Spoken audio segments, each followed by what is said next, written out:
আজকে তোমাদের সিরাজদৌল্লা নাটকের প্রথমাংশ বোঝানো হবে। সিরাজদৌল্লা নাটকের নাট্যকারের নাম হচ্ছে শচীন্দ্রনাথ সেনগুপ্ত। তোমরা প্রথম যে জিনিসটা দেখবে, সিরাজদৌল্লা বানানটা ভালো করে দেখে নেবে। বেশিরভাগ সবাই কিন্তু এই বানানটা উচ্চারণটা করতে গিয়ে ভুল করে, সিরাজ উদ্দৌলা করে দেয়, যে সিরাজের পরে হর্ষও লাগিয়ে দিয়ে তারপরে উদ্দৌলা করে দেয়। তাই জন্য বলছি এই বানানটা তোমরা কিন্তু ঠিক করে দেখে নাও। সিরাজ তারপরে দৌলা, দয় দয় যুক্ত ঔকার লয় আকার, সিরাজ দৌলা। এবার শচীন্দ্রনাথ সেনগুপ্তটাও দেখে নেবে।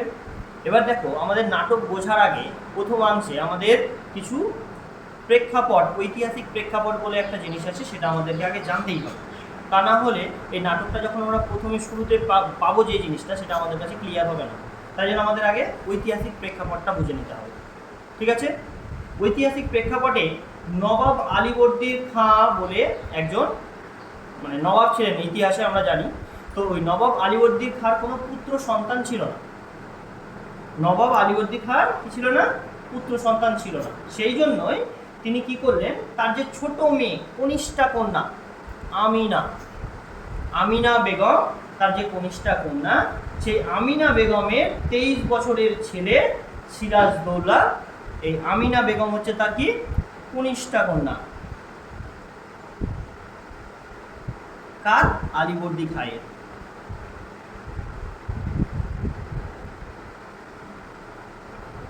আলীবর্দী খাঁয়ের কনিষ্ঠা কন্যা হচ্ছে কে?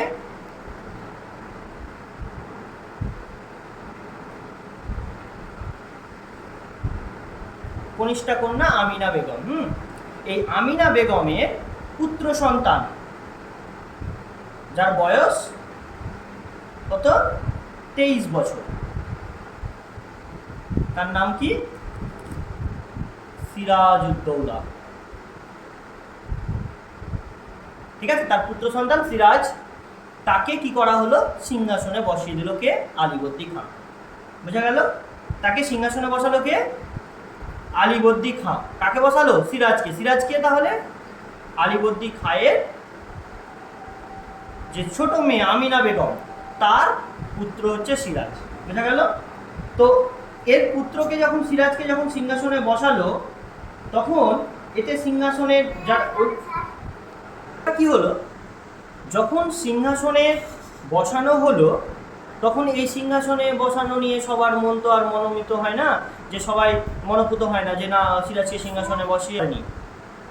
তো এবার কি হলো, এতে সিরাজ যে সিংহাসন অধিকার করলো, এতে সিংহাসনের যে অন্যান্য দাবিদাররা ছিল, তারা কিন্তু এই সিংহাসনের সিরাজের প্রতি অখুশি হয়ে পড়লো।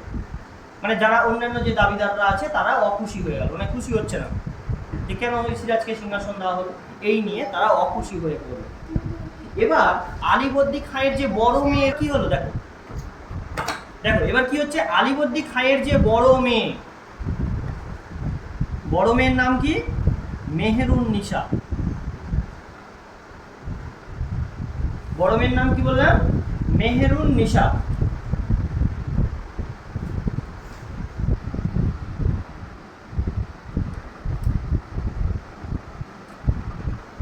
এই বড় মেয়ে মেহেরুন্নিসা, যিনি আসলে, আর এর আসল নাম মেহেরুন্নিসা, কিন্তু আসলে কি নামে পরিচিত? সে ঘসেটি বেগম।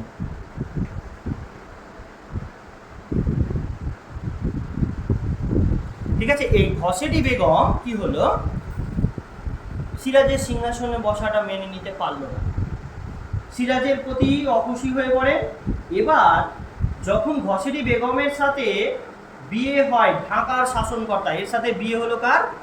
ঢাকার শাসনকর্তা, ঢাকার শাসনকর্তার বিয়ে হলো, যার নাম কি? ঢাকার শাসনকর্তা হচ্ছে মোহাম্মদ খান, নওয়াজ মোহাম্মদ খান তথা শাহমত জং। ঢাকার শাসনকর্তা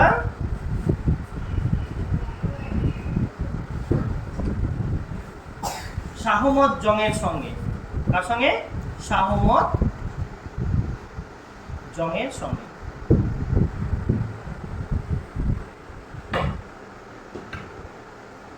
তাহলে বড় মেয়ে মেহেরুন্নিসা বা ঘসেটি বেগম, যার সাথে বিয়ে হলো ঢাকার শাসনকর্তা শাহমত জংয়ের। বিয়ে হলো। এবার বিয়ে হওয়ার পরে তাদের কিন্তু কোনো পুত্র সন্তান ছিল না।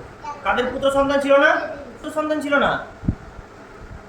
তো এবার কি হলো, বড় মেয়ে মেহেরুন্নেসা আর ঢাকার শাসনকর্তার সাথে বিয়ে হলো। ঢাকার শাসনকর্তার নাম কি তাহলে? শাহমত জং। এই শাহমত জংয়ের সঙ্গে যখন বিয়ে হলো তাদের কিন্তু কোনো পুত্র সন্তান হলো না। যার ফলে পুত্র সন্তান না থাকার ফলে সে কি করলো, তখন তারা সিরাজের ছোট ভাই ইকরম উদ্দৌলাকে দত্তক নেয়। কাকে দত্তক নিল? ইকরম উদ্দৌলা।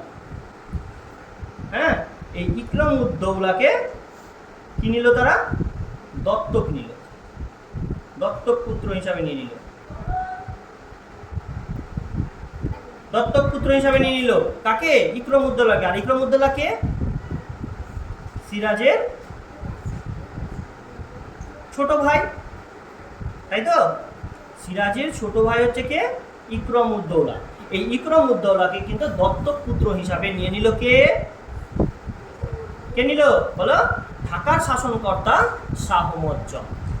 এই শাহমত জং কিন্তু দত্তক পুত্র হিসাবে নিয়ে নিল। অর্থাৎ ঘসেটিদের তাহলে এবার কে কোন পুত্র আছে? দত্তক পুত্র আছে। ঘসেটিদের দত্তক পুত্র কে? ইকরম উদ্দৌলা।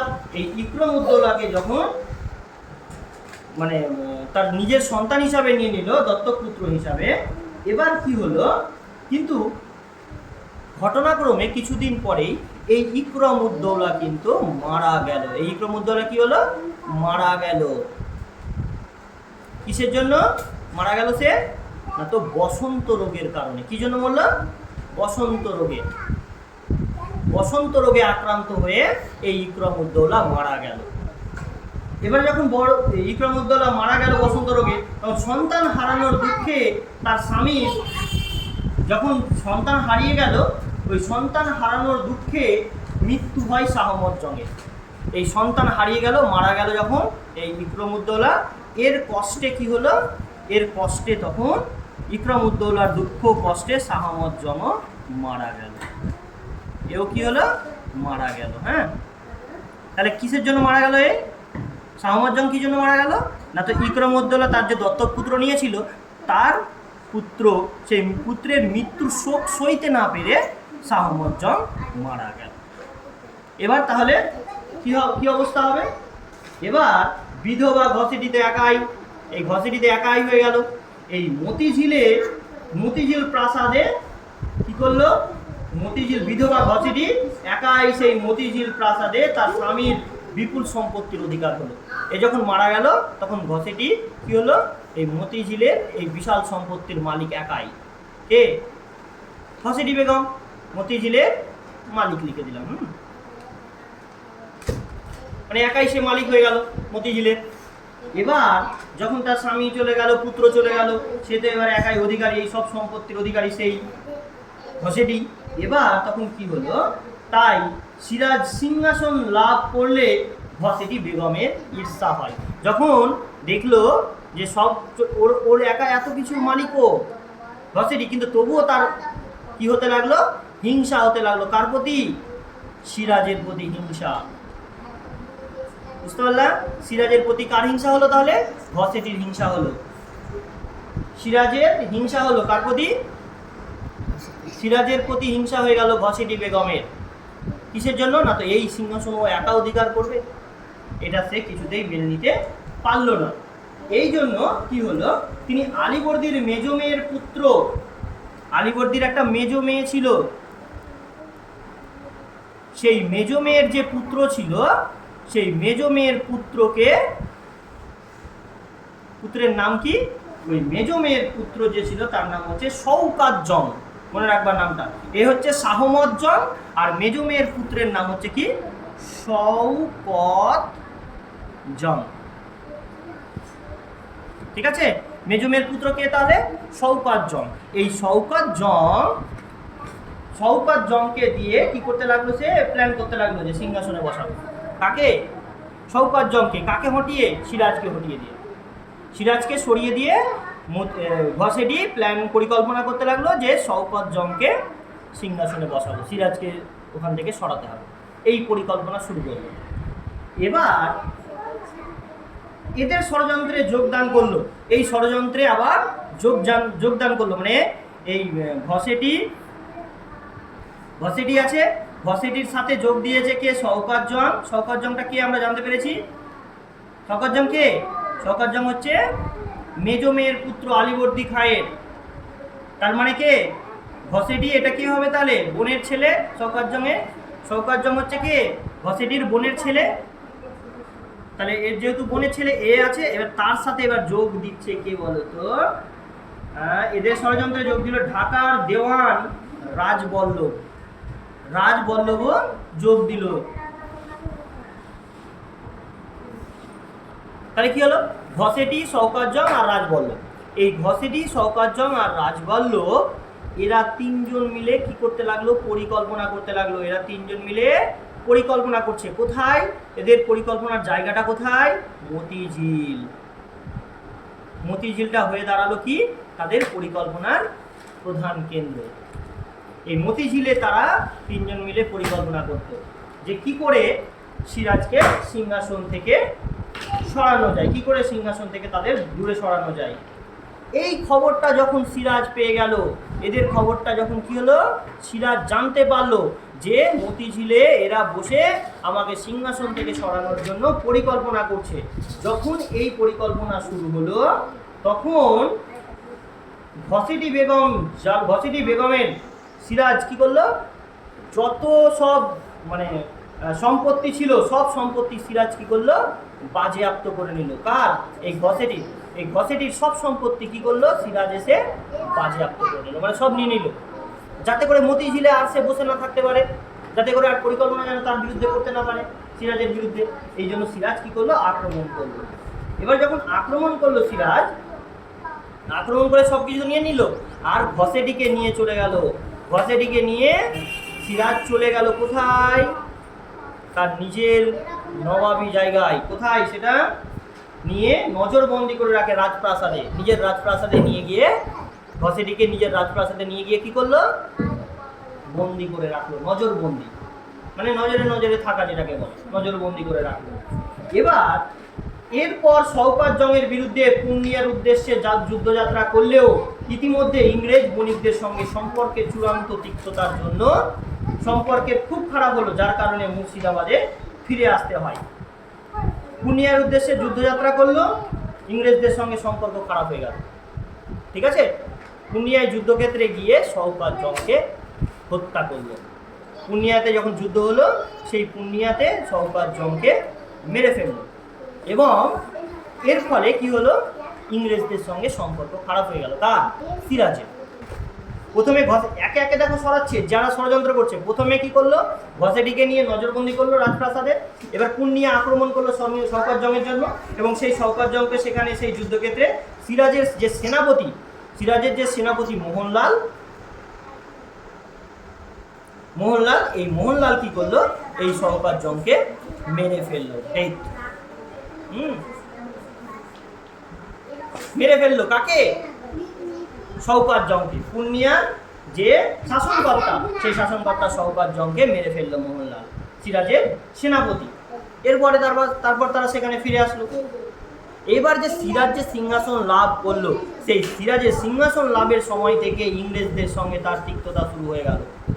আমরা ঐতিহাসিক কারণ হিসাবে আমরা জেনেছি যে সিরাজের সঙ্গে ইংরেজদের বিরোধের কারণ, প্রথম কারণ, দ্বিতীয় কারণ, তৃতীয় কারণ, অনেকগুলো কারণ ছিল সিরাজের সঙ্গে ইংরেজদের বিরোধের কারণ। প্রথমত সে একটা নজরানা পাঠিয়েছিল, সেটাকে তারা স্বীকার করেনি, অপমান করেছে, এই জন্য এক নম্বর কারণ। দ্বিতীয় নম্বরও কারণ ছিল। এরকম অনেকগুলো কারণ ছিল, যেটা তোমরা সবাই জানো যে নবাবের সাথে ইংরেজদের যে বিরোধের কারণগুলো হয়েছিল। এর ফলে আস্তে আস্তে কী হলো? নবাবের সাথে ইংরেজদের ভীষণ একটা তিক্ততার সম্পর্ক তৈরি হলো। ঠিক আছে? এমন অবস্থায় সিরাজের কঠোর হওয়া ছাড়া কোনো উপায় নেই। এই জন্য কী করলো? ইংরেজ দমনের উদ্দেশ্যে প্রথমে তিনি কাসিমবাজার কুঠিকে দখল করলো। পরের দিন তিনি কলকাতার দিকে অগ্রসর হলো, এবং 1756 খ্রিস্টাব্দে 20 জুন ফোর্ট উইলিয়াম দুর্গ সহ সিরাজ কলকাতা অধিকার করে নেন। এবং নবাব আলীবর্দী খাঁর নাম অনুসারে সে কলকাতার নাম রাখেন কি? আলীনগর। এই আলীনগর নামটা রাখার পরে কি করলো? ইংরেজরা কিন্তু সেখানে আবার সেই একটা মানে ওই জায়গাটা দখল করলো। দখল করার ফলে একটা সন্ধি করলো, ইংরেজ তাদের সাথে একটা সন্ধি করলো, যে সন্ধিটা আলীনগরের সন্ধি নামে পরিচিত। এতে করে কি হলো, যাতে করে তারা একই রকমভাবে মানে সিংহাসনচ্যুত করার একটা সবসময় উপায় খুঁজতে থাকতো ইংরেজরা। নবাবকে সিংহাসন থেকে হটানোর জন্য বিভিন্ন ধরনের পরিকল্পনা করতে থাকে। এই পরিকল্পনাগুলো কি কি সেগুলো আমরা এই নাটকের মধ্যে আস্তে আস্তে পড়লে সেই নাটকটা বিষয়বস্তুটা জানতে পারবো। আমাদের নাটক পড়া বোঝার আগে আমাদের এই বিষয়টা, ওই ঐতিহাসিক প্রেক্ষাপটটা আমাদের অবশ্যই জানতে হবে। তা না হলে আমরা যে এই যে বিষয়গুলো জানলাম, তার মেয়ে বড় আলিমুদ্দিন খাঁয়ের বড় মেয়ে মেহেরুন্নিসা, ছোট মেয়ে আমিনা বেগম, এর যে পুত্র সন্তান, তার পুত্র সন্তান কী করে সিংহাসন অধিকার নিল, কে সন্তানের ওই সিংহাসনের অধিকারটা মেনে নিল না, এগুলো আমাদের জানা অবশ্যই দরকার। সেটা আমরা জানতে পারলাম। এবার আমরা সরাসরি এর পরের দিন থেকে নাটকের বিষয়বস্তুগুলো বুঝতে থাকবো। ঠিক আছে, নাটকটা পুরোটা লাইন বাই লাইন পরের দিন আমরা আলোচনা করব। বুঝতে পেরেছ? আজকের মতো এতটাই। শচীন্দ্রনাথ সেনগুপ্ত রচিত সিরাজদৌল্লা নাটকে আমরা প্রথমাংশ এর আগের দিন জেনেছিলাম, কিন্তু আরেকটু পূর্বসূত্রটা আমাদের আরেকটু ভালো করে জানতে হবে, তাহলে বিষয়টা আমাদের কাছে ক্লিয়ার হবে। নাটকের এই সিরাজদৌল্লা নাটকটি আসলে নেওয়া হয়েছে সিরাজদৌল্লার দ্বিতীয় অঙ্কের প্রথম দৃশ্য থেকে। দ্বিতীয় অঙ্কর নাটকের প্রথম দৃশ্য থেকে এটা নেওয়া হয়েছে। তো প্রথম অঙ্কে কি ছিল নাটকের? ওই নাটকের প্রথমাঙ্কে পরলোক গমন করেছিলেন তার মাতামহ, সিরাজদৌল্লার মাতামহ তার সতর্ক বাণীর কথা মনে রেখেই প্রতিজ্ঞা পালনে প্রস্তুত হয়েছিলেন নবাব সিরাজদৌল্লা। আলেয়া আর গোলাম হোসেন এর কথোপকথন থেকেই জানা যায় যে নবাব সিরাজদৌল্লার বিরুদ্ধে ষড়যন্ত্র করা হচ্ছে। কারা করছে? না তো ইংরেজ ইস্ট ইন্ডিয়া কোম্পানি। সেটা আলেয়া আর গোলাম হোসেনের কথা থেকেই জানতে পারা গেছিল। দুশ্চিন্তাগ্রস্ত হয়ে গেছে তখন নবাব ওই কথা শুনে, যে আমার বিরুদ্ধে ষড়যন্ত্র করা হচ্ছে আমাকে সিংহাসনচ্যুত করার জন্য। তাই জন্য কি করা হলো, ওই নবাব তখন আর কিছু উপায় না খুঁজে পেয়ে ছুটে গেল তার স্ত্রী লুৎফার কাছে। তার যন্ত্রণার কথা তিনি সেখানে গিয়ে প্রকাশ করলেন। ইস্ট ইন্ডিয়া কোম্পানির পাশাপাশি নবাবের বিরুদ্ধে চক্রান্ত করতে শুরু করেন তার নিজের মাসি ঘসেটি বেগম এবং রাজা রাজবল্লভ। তারাও চক্রান্ত করতে শুরু করে। নবাবের নির্দেশে বন্দী হন ঘসেটি। ইস্ট ইন্ডিয়া কোম্পানির সঙ্গে হাতে হাত মিলিয়ে সিরাজকে সিংহাসনচ্যুত করার ষড়যন্ত্র আঁটে। মানে ইস্ট ইন্ডিয়া কোম্পানির সঙ্গে হাত মিলিয়েছে কারা? দেখো, ইস্ট ইন্ডিয়া কোম্পানির সঙ্গে হাত মিলিয়েছে নবাবেরই কাছে থাকে যে সমস্ত মন্ত্রীরা। তাদের নাম কি? অনেকজন। মির্জাফর, যেমন জগৎ শেঠ, যেমন তোমার রাজবল্লভ, এই সমস্ত নবাবের অমাত্যরা। তারা সকলে কার সাথে হাত মিলিয়েছে? ইস্ট ইন্ডিয়া কোম্পানির সাথে। নবাবের সাথে ষড়যন্ত্র করছে নবাবকে সিংহাসন থেকে সরানোর জন্য। পরিকল্পনা চলছে। কাশিমবাজার কুটিতে সেই ষড়যন্ত্রের আসরে নর্তকীর বেশে উপস্থিত থেকে সেই ষড়যন্ত্রের খবর সংগ্রহ করে আলেয়া, এবং সেই ষড়যন্ত্রের কথা জানতে পেরে কাশিমবাজার কুঠি আক্রমণ করেন নবাব সিরাজদৌল্লা। বলছে, যখন কাশিমবাজার কুঠিতে ষড়যন্ত্র চলছে, কাশিমবাজারের কুঠিতে যখন ষড়যন্ত্র করছে সবাই মিলে, ঠিক সেখানে নর্তকী, মানে কি নর্তকী বলতে এখানে বোঝানো হচ্ছে মানে নাচ করে, যে ওই নর্তকীর বেশে উপস্থিত হয়েছে, সেখান থেকে সেই ষড়যন্ত্র সংগ্রহ করে সংবাদটাকে আলেয়া। ওই আলেয়া তখন সেই সংবাদ গিয়ে নবাবকে জানায়। নবাব তখন এই সংবাদ জানতে পেরে কাশিমবাজার কুঠির আক্রমণ করে। কাশিমবাজার কুঠির আক্রমণ করলো নবাব সিরাজদৌল্লা।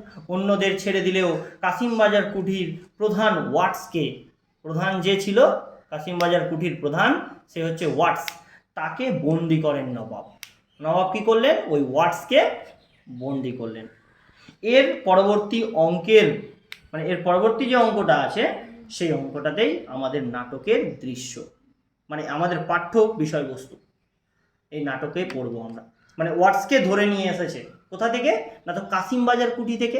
কাশিমবাজার কুঠি আক্রমণ করলো নবাব, সেখানে ষড়যন্ত্র করছিল, নর্তকীর বেশে আলেয়া গেল। সেই সংবাদটা নিয়ে তখন আলেয়া নবাবকে দেয়। নবাব তখন কাশিমবাজার কুঠি আক্রমণ করলো। সেখান থেকে যে প্রধান ছিল ইংরেজি ব্রিটিশ ইস্ট ইন্ডিয়া কোম্পানির, তাকে বন্দি করে নিয়ে আসলো নবাব। এবার তারপর থেকে আমাদের নাটকের বিষয়বস্তু আমাদের পাঠ্যাংশে আমরা পড়বো লাইন বাই লাইন, ভালো করে বোঝো। দেখো কি বলছে, প্রথমেই আমরা নাটক শুরু হলে যে কি কি সিন থাকে সেগুলো আগে দেখানো হয় না? তো কি আছে, দরবার কক্ষ আছে, তারপরে তোমার আছে সিরাজ সিংহাসনে বসে আছে, নাটক চলছে। নাটকটা আগে বুঝতে হবে কেমনভাবে নাটকটা শুরু হচ্ছে। আমরা নাটক হলে সাধারণত কি হয়, মঞ্চ থাকে, মঞ্চকে কি কি কি সিন থাকে সেটা এখানে দেখানো হয়েছে। বলছে দরবার কক্ষ আছে, মানে একটা দরজার মতো সাজানো রয়েছে, সিরাজ সিংহাসনে বসে আছে, আর কর্মচারীরা যে যার স্থানে আছে। সভাসদদের মাঝে মির্জাফর, মোহনলাল, মীরমদন, রায়দুর্লভ একদিকে, একদিকে কে বসে আছে সভাসদদের মাঝে? মির্জাফর, মোহনলাল, মীরমদন, রায়দুর্লভ, এরা সব একদিকে আছে। আর অন্যদিকে আছে রাজবল্লভ, জগৎ শেঠ, ওয়াটস, মসিয়েলা, দণ্ডায়মান। মানে অন্যদিকে রাজবল্লভ, জগৎ শেঠ, ওয়াটস, মসিয়েলা দাঁড়িয়ে আছে, ঠিক আছে। এবার গোলাম হোসেন যথারীতি নবাবের পায়ের কাছে বসিয়া আছে। গোলাম হোসেন কোথায় আছে? নবাবের পায়ের কাছে বসে আছে। আমরা প্রথমে বললাম না, পূর্ববর্তী নাটকের ঐতিহাসিক প্রেক্ষাপটে পড়েছি, তারপরে এই পূর্বসূত্রতেও জানলাম নাটকের, যেহেতু এটা দ্বিতীয় অঙ্কের প্রথম দৃশ্য, তো প্রথম অঙ্কে কি হয়েছিল সেটা একটু জানলাম, তাই না? তো এবার কি হচ্ছে, গোলাম হোসেন কোথায় আছে? দেখবো প্রত্যেকটা নবাবের কাছে, রাজার কাছে একটা পায়ের কাছে একজন কর্মচারী থাকে না, ঠিক সেখানে বসে আছে কে? গোলাম হোসেন। নাটকটা তাহলে এবার শুরু হতে যাচ্ছে। কে কোন দিকে আছে সব বলে দিল, এবার নাটক শুরু। ঘন্টা বেজে গেল, একদম নাটক শুরু, পর্দা সরে গেল, নাটক স্টার্ট। সিরাজ বলছে ওয়াটস, ওয়াটস তখন বলছে ইয়োর এক্সেলেন্সি। কি বলছে? বলছে ইয়োর এক্সেলেন্সি, মানে আজ্ঞে জাহাবনা বলুন। সিরাজ বলছে কলকাতা জয়ে যখন আমরা যাত্রা করি তখন তুমি আমার সঙ্গে সঙ্গেই ছিলে। বলছে যখন কলকাতা জয়ে আমরা যাত্রা করেছিলাম তখন তো তুমি আমার সঙ্গে সঙ্গেই ছিলে, তাই না? সুতরাং কলকাতা জয়ের ইতিহাস তুমি জানো। তুমি জানো যে কলকাতা জয় করে সেই নগরের নাম আমরা আলীনগর রাখি। তুমি তো এটাও ভালো করেই জানো যে আমরা কলকাতা নগরের নামটা কি রেখেছি, কলকাতার নামটা আমরা রেখেছি আলীনগর। সেটা তো তুমি জানোই, কলকাতা জয় করার পর সেই জায়গাটার নাম রেখেছি আমরা এটা। ওয়াটস বলছে জানে ইয়োর এক্সেলেন্সি, জানে জাহাপনা। এক্সেলেন্সি বলতে কি বোঝায়? জাহাপনা, ঠিক আছে। মানে জাহাপনা কেন? কারণ নবাবকে যারা রাজা থাকে, ওই মন্ত্রীরা বা কর্মচারীরা, তারা কি করে? আজ্ঞে জাহাপনা, আদেশ করুন জাহাপনা, মাথা নিচু করে এরকম করে দেখায় না, ঠিক তেমন করেই কিন্তু দেখানো হচ্ছে। বোঝা গেল? এবার দেখো কি বলছে। সিরাজ বলছে আলীনগরে তোমাদের কোম্পানির সঙ্গে যে সন্ধি হয় তার সব শর্ত তোমাদের জানা আছে। বলছে আলীনগরে তোমাদের কোম্পানির সঙ্গে যে সন্ধিটা হয়েছিল তার সব শর্ত তোমাদের জানা আছে নিশ্চয়ই। আলীনগর যখন কোম্পানির সঙ্গে যখন সন্ধিটা হলো তখন কি কি শর্ত দিয়েছিলাম সেটা তোমার জানা আছে তো? কে বলছে? সিরাজ বলছে। কাকে বলছে? ওয়াটসকে বলছে। বোঝা গেল? এবার দেখো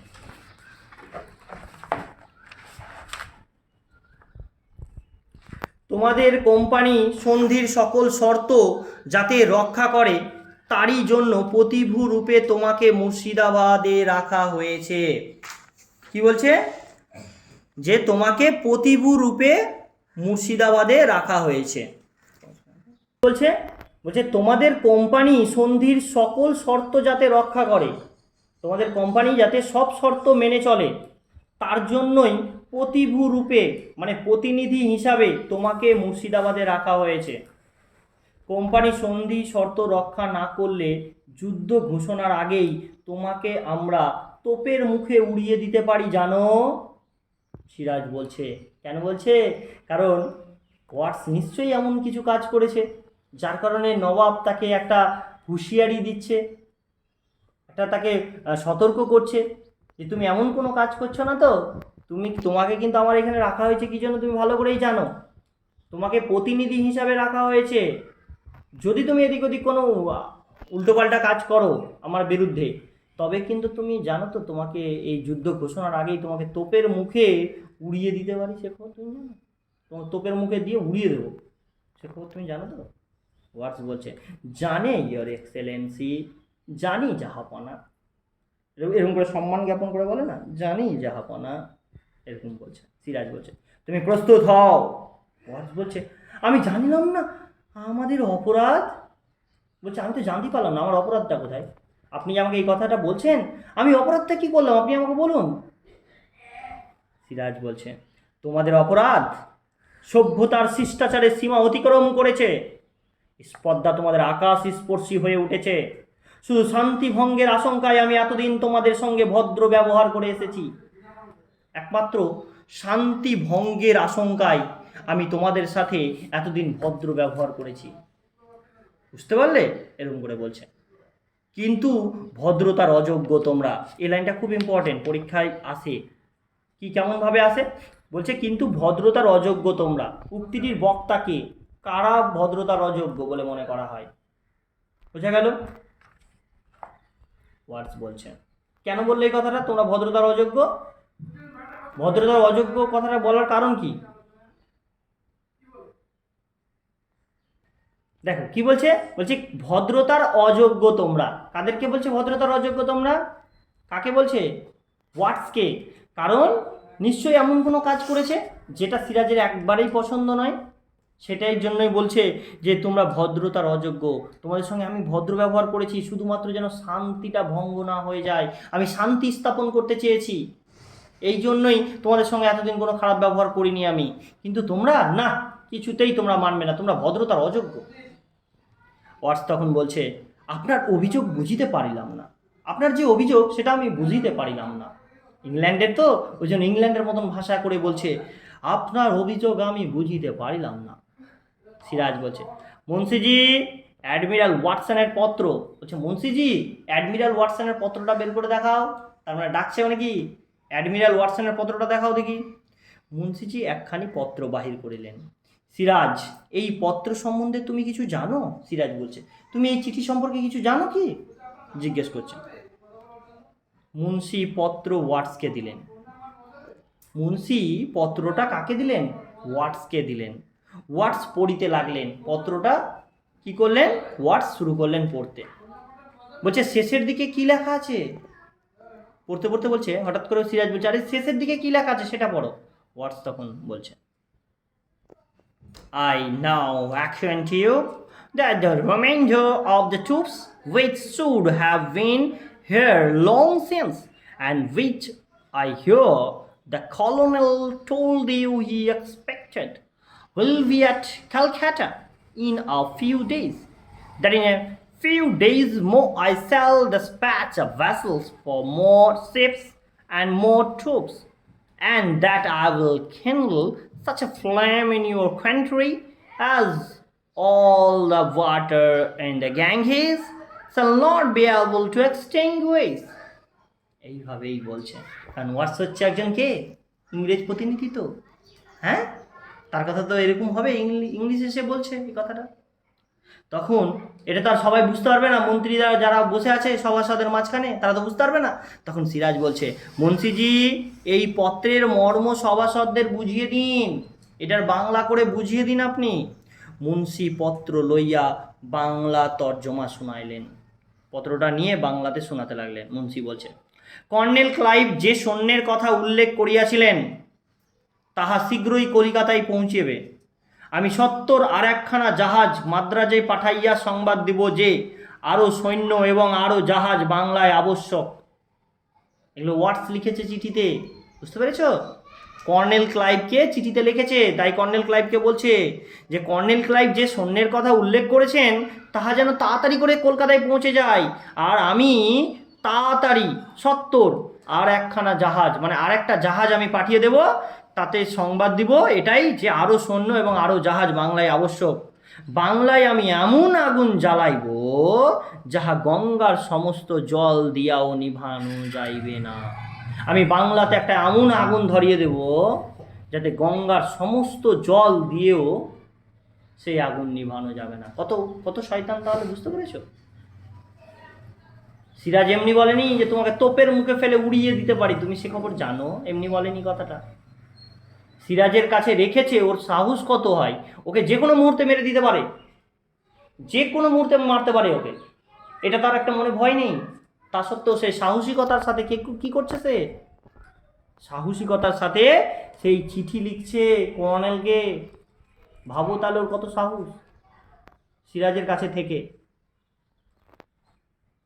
সিরাজ বলছে হোয়াটস, এ ভীতি প্রদর্শনের অর্থ কি? সিরাজ বলছে হোয়াটসকে জিজ্ঞেস, এই ভয় দেখানোর মানেটা কি? আমাদেরকে ভয় দেখাতে চাইছো নাকি? মানে কি বলতে চাইছো তুমি? সিরাজ বলছে হোয়াটস বলছে অ্যাডমিরাল এ কথা লিখিয়াছেন কেন আমি বুঝি না। আচ্ছা, অ্যাডমিরালই এই চিঠিটা লিখেছে। কাকে লিখেছে? হোয়াটসকে। তো অ্যাডমিরাল ওই জন্য হোয়াটস বলছে অ্যাডমিরাল যে কেন চিঠিটা লিখেছে, মানে কর্নেল ক্লাইভ কেন যে আমাকে এই চিঠিটা লিখেছেন তা আমি জানি না।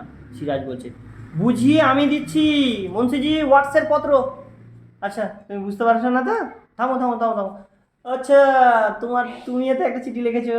তখন মুন্সিজি বলছে ও মুন্সিজি, তোমার চিঠিটা, হোয়াটসের চিঠিটা কই? দেখি দেখি দেখি, নিয়ে আসো নিয়ে আসো নিয়ে আসো তাড়াতাড়ি, আর দেরি করা যাবে না, এর হোয়াটসের চিঠি চলে আসবে। মুন্সি পত্রখানা বাহির করলেন। আপনি পড়ুন, ওর হাতে দেবেন না। আচ্ছা ওকে একবার দেখিয়ে নিন, ওকে একবার তাও দেখিয়ে নিন, চিঠিটা নিয়ে গিয়ে রুম করে দেখিয়ে নিন। যদি ওর ফের বিশ্বাস না হয়, যদি বলে না এটা আমার লেখার চিঠি নয়, যদি রুম করে বলে, তাই জন্য সিরাজ বলছে একবার তাও দেখিয়ে নিন। ও যদি ফের অস্বীকার করে, ভালোর জন্যই বলছে সিরাজ, তাই না? বলতে পারো, লেখাটা দেখাচ্ছে আর বলছে, চিঠিটা দেখাচ্ছে আর বলছে বলতে পারো যে তোমার হাতের লেখা নয়? তুমি বলতে পারো যে এটা তোমার হাতের লেখা নয়? কাকে দেখাচ্ছে, যে কে বলছে, কাকে দেখাচ্ছে বলো? হোয়াটসকে দেখাচ্ছে সিরাজ, দিয়ে বলছে বলতে পারো তোমার এটা লেখা নয়? হোয়াটস বলছে হ্যাঁ আমি লিখিয়াছে, আমি লিখিয়াছে। সিরাজ বলছে পড়ুন মুন্সিজি। মুন্সি তখন পড়ছে It is impossible to rely upon the Nawab and it will be wise to attack Chandannagar. বলছে এটা অসম্ভব, মানে ও নবাবের ওপর নির্ভর করা অসম্ভব, মানে বোকামির কাজ হবে একদম। নবাবের ওপর নির্ভর করা একদম ঠিক নয়, এটা তার থেকে বুদ্ধিমানের কাজ হবে অ্যাটাক করো চন্দননগর। চন্দননগর অ্যাটাক করতে বলছে। কে লিখেছে চিঠিটা? হোয়াটস লিখেছে। কাকে লিখেছে? সিরাজকে। হোয়াটস লিখছে কাকে? কর্নেল ক্লাইভকে। নবাবের ওপর নির্ভর করা অসম্ভব, চন্দননগর আক্রমণ করাই বুদ্ধিমানের কাজ। অর্থটা বুঝিয়ে দিল, বোঝা গেল? সিরাজ তখন বলছে তোমাদের অভদ্রতার ঔদ্ধত্যের আরও পরিচয় চাও? আর পরিচয় চাও তোমাদের অভদ্রতার, তোমাদের ঔদ্ধত্যতার কোনো পরিচয় চাও? আর বলো, জেনে রাখো তাও আমি দিতে পারি। আমার সভাসদরা, আমার স্বদেশীয়রা তারস্বরে ঘোষণা করে, তারা তারস্বরে ঘোষণা করে আমি নির্বোধ, অত্যাচারী, বিলাস সর্বস্ব, কিন্তু আমি যে সকলের শয়তানির সন্ধান রাখি তার সামান্য পরিচয় আজ দিয়ে রাখলাম। নবাব বলছে যে আমার সভাসদরা, আমার স্বদেশীয়রা তারস্বরে ঘোষণা করে, মানে গলা উঁচু করে বলে জোর গলায় যে আমি নাকি নির্বোধ, অত্যাচারী, বিলাস সর্বস্ব, এরকম আমাকে বলে, কিন্তু আমি যে সকল শয়তানির সন্ধান রাখি, মানে সব যে আমার বিরুদ্ধে শয়তানি করে, যারা যারা আমার বিরুদ্ধে শয়তানি করে তার শয়তানির যে আমি সন্ধান রাখি, খবর রাখি, সেটা আজ সামান্য পরিচয় দিয়ে রাখলাম। সেটার আজ সামান্য আমি আজ পরিচয় দিয়ে দিলাম। তুমি হোয়াটস, তুমি আমার দরবারে স্থান পেয়ে আমারই সভাসদদের আমারই বিরুদ্ধে উত্তেজিত করো। তুমি আমার কাছে থেকে আমারই সভাসদদের আমার বিরুদ্ধে উত্তেজিত করছো। কলকাতায় ইংরেজদের উপদেশ দাও আমারই আদেশ লঙ্ঘন করে কাজ করতে। কলকাতা ইংরেজদেরকে তুমি উপদেশ দিচ্ছ আমার আদেশ লঙ্ঘন করে কাজ করতে। জানো এর শাস্তি কি? নবাব রেগে গেছে, ক্রুদ্ধ হয়ে বলছে কথাগুলো। এবার তখন হোয়াটস বলছে পানিশ মি, আমাকে শাস্তি দিন। ইয়োর এক্সেলেন্সি, জাহাপনা, if you will I can only say that I have done my duty. দেখছো কত গর্বে করে বলছে কথাগুলো। বলছে আপনি যদি যা চান আপনি আমাকে শাস্তি দিতে পারেন, কিন্তু আমি একটাই কথা বলতে পারি, জানেন কি? সেটা হলো I have done my duty, আমি আমার কর্তব্য পালন করেছি। কত বড় শয়তান তুমি ভাবো। নবাবের কাছে থাকছে, নবাবের খাচ্ছে, নবাবের পড়ছে, আর নবাবকে বলছে আমি আমার ডিউটি পালন করেছি। জানি তোকে তোপের মুখে ফেলে উড়িয়ে দেবো। আহ, ওর কর্তব্য পালন করেছে, দেখাচ্ছে আমাকে কর্তব্য। তারপর দেখো সিরাজ কি বলছে তখন এই কথা শুনে। এবার তো ওর তো আরও রাগ উঠবেই, স্বাভাবিক। ধরো সাপোজ তোমাকে বলা হয়েছে তুমি খাও দাও আর পড়াশোনা করো, তোমার আর কোনো কাজ নাই। তারপরে তুমি বলছো আমি পরীক্ষায় রেজাল্ট করেছি, এটা এটা তোমাদের ভাগ্য ভালো, তোমার তোমার হচ্ছে এটা কর্তব্য, আমাকে খাওয়ানো দাওয়ানো তোমার কর্তব্য। তাহলে মা কী ভাববে, বাবা কী ভাববে কথাটা শুনে? বাবা আমি খাওয়ালাম, আমি পড়ালাম, ও আমাকে শেখাচ্ছে, আমার কর্তব্য। বিশাল ব্যাপার। ঠিক তেমনটাই এখানে নবাবকে যখনই বলেছে আমি আমার ডিউটি পালন করেছি, আমি আমার কর্তব্য পালন করেছি, আমার রেজাল্ট খারাপ হয়ে যেতে কী হয়েছে? দেবজিৎ দেখালো বলছে যে আমার রেজাল্ট খারাপ হয়ে যেতে কী হয়েছে, এটা আমার কর্তব্য আমার রেজাল্ট খারাপ করা, আমি আমার কর্তব্য পালন করছি, দেখছো না বাবা? তখন তখন কি বাবা চুপ করে থাকবে? করে লাঠিটা রে, সেরকম থাকবে। সিরাজ কি বলছে, এই মুহূর্তে তুমি আমার দরবার ত্যাগ করো, ভবিষ্যতে আর কখনো এই দরবারে তুমি স্থান পাবে না। তোমার কোম্পানি যদি সৎ ব্যবহার দিয়ে আমাকে আবার খুশি করতে পারে, তা হলো কোম্পানির প্রতিনিধি হিসাবে কোনো সৎ চরিত্র ইংরেজকে আমি দরবারে স্থান দেব, তোমাকে নয়। আর তাও এখন তো নয়, যাও যাও। যদি আমাকে কোনো সৎ ব্যবহার করে ইংরেজরা আমাকে খুশি করতে পারে, তাহলে ইংরেজদের প্রতিনিধি হিসাবে আমি অন্যজনকে বেছে নেব, তোমাকে নয়। আরে এখন তো নয়, যাও, চলো এখান থেকে। দিয়েছে একদম ঝাড়ুন। ওয়ার্ডস বলছে ফেয়ারওয়েল ইয়োর এক্সেলেন্সি, বিদায় জাহাপনা, টাটা বাই বাই। নবাবকে কুর্নিশ করিয়া ওয়ার্ডস বাহির হইয়া গেলেন। নবাবকে কুর্নিশ করিয়া বলতে এই যে এরকম এসে গেল, দেখাও, বোঝা গেল? রাজবল্লভ বলছে জাহাপনা। সিরাজ বলছে একটু অপেক্ষা করুন রাজা।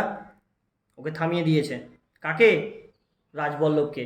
যখনই রাজবল্লভ বলেছে জাহাপনা, মানে ও কিছু একটা বলতে চায় রাজবল্লভ, সিরাজ একটু ওকে থামিয়ে দিল। সিরাজ বলছে একটু অপেক্ষা করুন রাজা, মসিয়েলা একটু আপনি একটু আপনি মানে অপেক্ষা করুন। এবার বলছে মসিয়েলা, মানে মসিয়েলাকে বলছে এবার উদ্দেশ্য করে, মসিয়েলা এবার তুমি বলো। মানে কাকে থামালো বলো তো? রাজবল্লভকে থামালো। মানে এটা এটা মসিয়েলাকে বলছে না যে একটু অপেক্ষা করুন রাজা, এটা মসিয়েলাকে বলছে না। কাকে বললো? এটা বললো রাজবল্লভকে। রাজবল্লভকে বলছে যাবনা। ওই রাজবল্লভ বলছে ও যাবনা, ধরো আমাকে তিসা আছে এখানে, তরি আছে। তিসা বলছে স্যার, আমি তখন তরিকে বললাম তুমি একটু থামো, বলো তরি, তিসা তুমি বলো। তরিকে আমি থামিয়ে দিলাম। ঠিক তেমনভাবে যে বলছে মসিয়েলা, যেমন রাজবল্লভ যখন বলছিল সিরাজকে জাহাপনা বলে, তখন সিরাজ একটু থামিয়ে দিল। কাকে থামিয়ে দিল? রাজবল্লভকে। দিয়ে এবার বলতে বলছে মসিয়েলা তুমি বলো।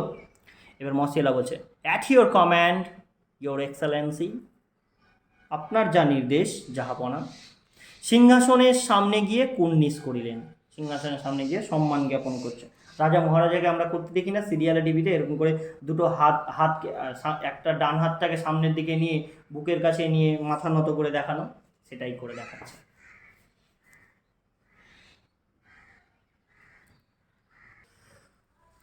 তো তাহলে মসিয়েলা এবার বলতে লাগবে। হ্যাঁ, তো বলার আগে তো এমনি ডাইরেক্ট বলতে পারে না নবাবের সামনে, তার জন্য একটু সম্মান জ্ঞাপন করলো। সিরাজ বলছে তোমাদের কাছে আমি লজ্জিত। সিরাজ বলছে তোমাদের কাছে আমি লজ্জিত। আন্ডারলাইন করবে এই লাইনটা। কে কাদের কাছে লজ্জিত? নবাব সিরাজ মসিয়েলার কাছে লজ্জিত। কেন? তার কারণটা আমরা পড়বো। দেখো, তোমরা ফরাসিরা বহুদিন থেকেই বাংলাদেশে বাণিজ্য করছো, আমার সঙ্গে কখনো তোমরা অসৎ ব্যবহার করনি।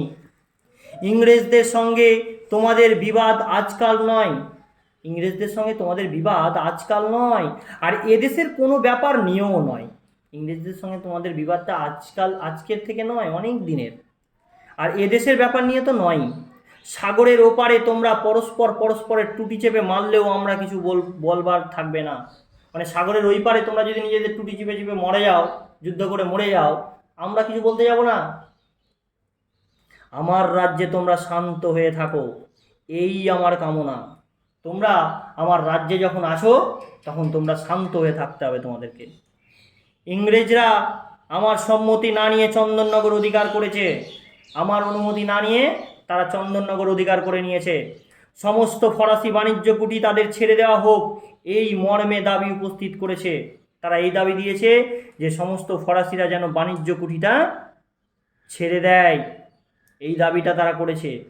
তোমরা ঠিক তার প্রতিকারের আশায় আমার কাছে উপস্থিত হয়েছো। আমি জানি তোমরা এটার প্রতিকার চেয়েছো, এই জন্য তোমরা আমার কাছে এসে উপস্থিত হয়েছো। কি জন্য, কি জন্য উপস্থিত হয়েছে মসিয়েলা? তাহলে সাহায্যের জন্য, সিরাজের কাছে সাহায্যের জন্য উপস্থিত হয়েছে। কারণ ফরাসিদের কুঠিতে আক্রমণ করেছে কে? ইংরেজরা।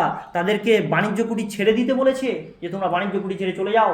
এই কথাটা নবাব জানে, আর সেই জন্য নবাব বলছে মসিয়েলাকে, তুমি এই জন্য উপস্থিত হয়েছো, আমি সেটা জানি, আমার কাছে সেই খবরটা আছে। মসিয়েলা তখন বলছে, we have always thought for your protection your Excellency. আমরা সর্বদাই আপনার নিরাপত্তার কথা চিন্তা করে এসেছি মহারাজ, জাহাপনা। আমরা সর্বদাই আপনার নিরাপত্তার কথা চিন্তা ভাবনা করে এসেছি জাহাপনা, সিরাজ বলছে। কলকাতা জয়ে আর পূর্ণিয়ার শওকত জংয়ের সঙ্গে সংগ্রামে আমার বহু লোক ক্ষয় ও অর্থ ব্যয় হয়েছে। কলকাতা জয়ে ও পূর্ণিয়ার শওকত জংয়ের সঙ্গে, ওই যে শওকত জং, মনে পড়ছে শওকত জং কে? বলো দেবজিৎ, শওকত জং কে? পূর্ণিয়ার শাসনকর্তা শওকত জং ছিল, মনে পড়ছে? ওই শাসনকর্তা শওকত জংকে মেরে ফেললো কে? নবাব। নবাব না, নবাবের যে মন্ত্রী ছিল মোহনলাল, দেখো এখানে আছে ওর নাম। ওই মোহনলাল এর ক্ষমতা, মানে মোহনলাল তাকে মেরে ফেলেছিল। আমার মন্ত্রিমণ্ডলও যুদ্ধের পক্ষপাতী নয়। সেই যুদ্ধে কি হয়েছে?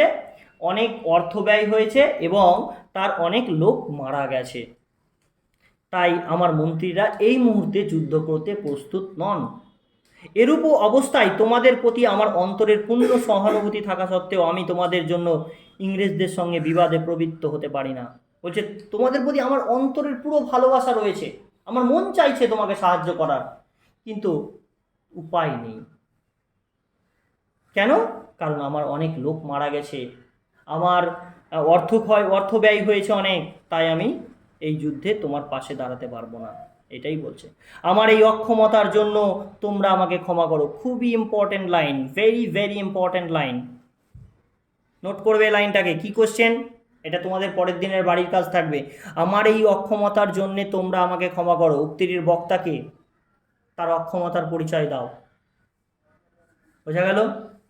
এরকম হতে পারে কোশ্চেন, বা এরকম হতে পারে যে কে কার কাছে ক্ষমা চেয়েছিল এবং কেন চেয়েছিল, হলো এরকমও কোশ্চেন হতে পারে। এবার এই কথা বললো যখন, যে তোমরা আমাকে ক্ষমা করো, আমি পারছি না তোমাদেরকে সাহায্য করতে, যখন বলেছে তখন মসিয়েলা তো এবার কিছু বলবে নাকি? মসিয়েলাকে যখন এই কথা বলা হলো, সভা কিছুকাল স্তব্ধ রহিল। সময়টা কিছুকাল স্তব্ধ রইল, মানে কিছুক্ষণ থেমে রইল। লাইনগুলো বোঝা যাচ্ছে? হ্যাঁ, ঠিক আছে।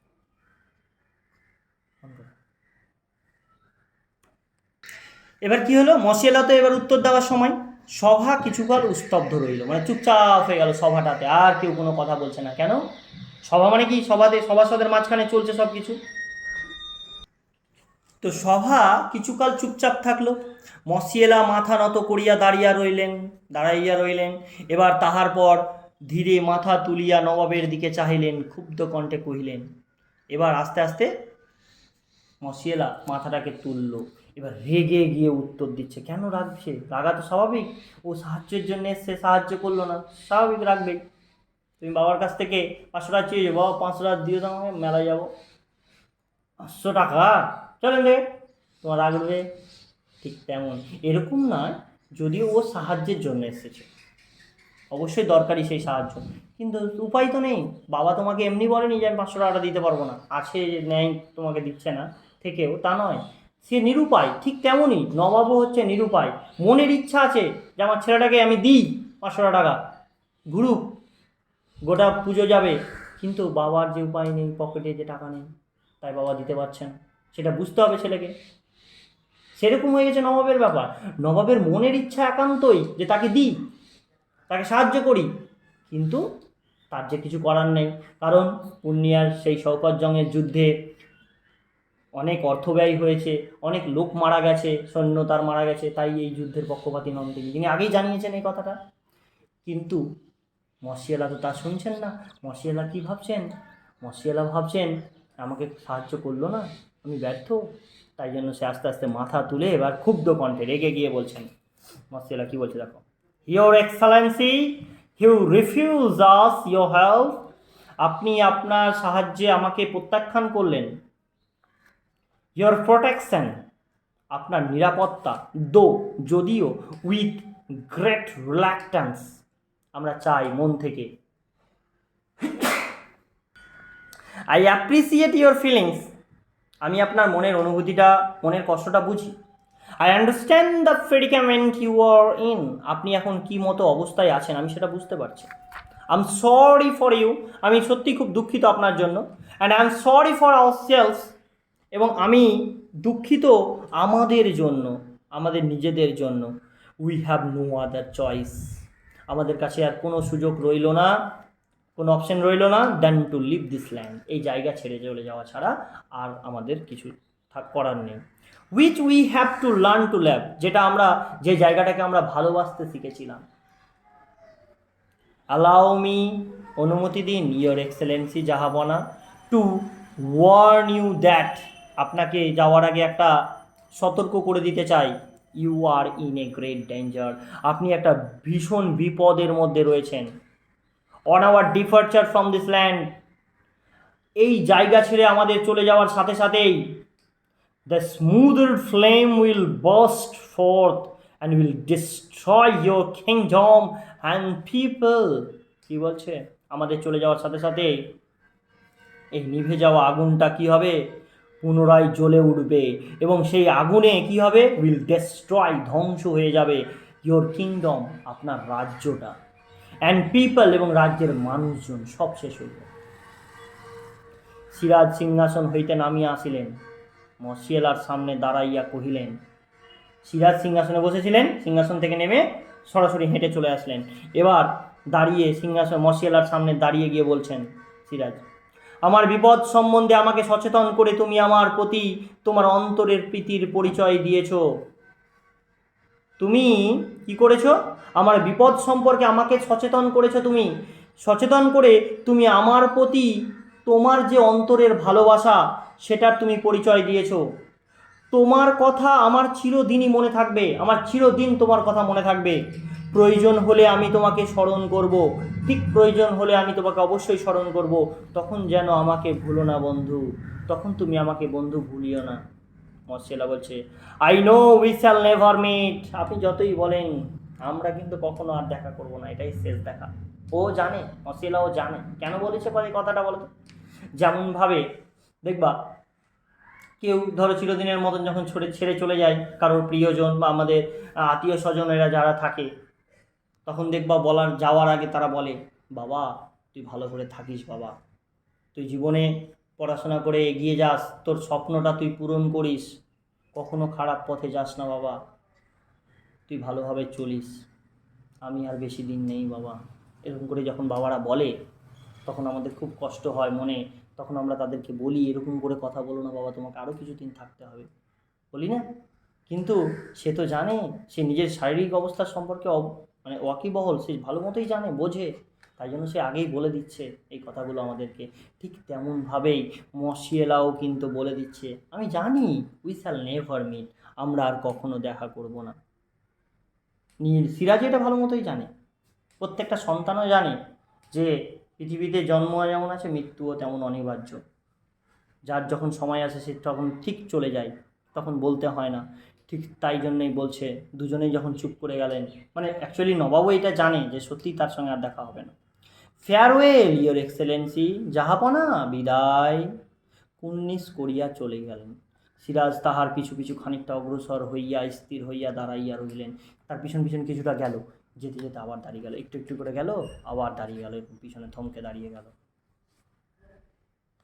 তারপর দ্রুত ফিরিয়া রাজা রাজবল্লভের নিকট অগ্রসর হইয়া কহিলেন। সিরাজ বলছে, আপনি যেন কি বলবার জন্য ব্যাকুল হয়ে উঠেছিলেন রাজা? ওই যে আমরা প্রথমেই দেখেছি না, এখানে বলতে চাইছিল কিছু, এই যে রাজবল্লভ বলছিল যাবো না, মানে কিছু বলতে চাইছিল, ওকে থামিয়ে দিয়েছিল না? ঠিক দেখো, নবাবের কত কিছু মাথায় রাখতে হয়।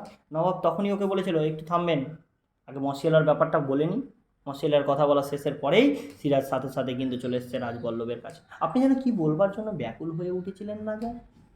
রাজবল্লভ, এখন সে কথা নিরর্থক, এখন আর সেই কথার কোনো অর্থই নেই, মানেই নেই, ও কথা বলে আর কোনো লাভ নেই। যাই হোক, পরের দিন আমরা কি কথোপকথন হয়েছিল সেটা আমরা এর পরের দিন জানবো। আজকের মতো এতটাই থাকলো। বোঝা গেল?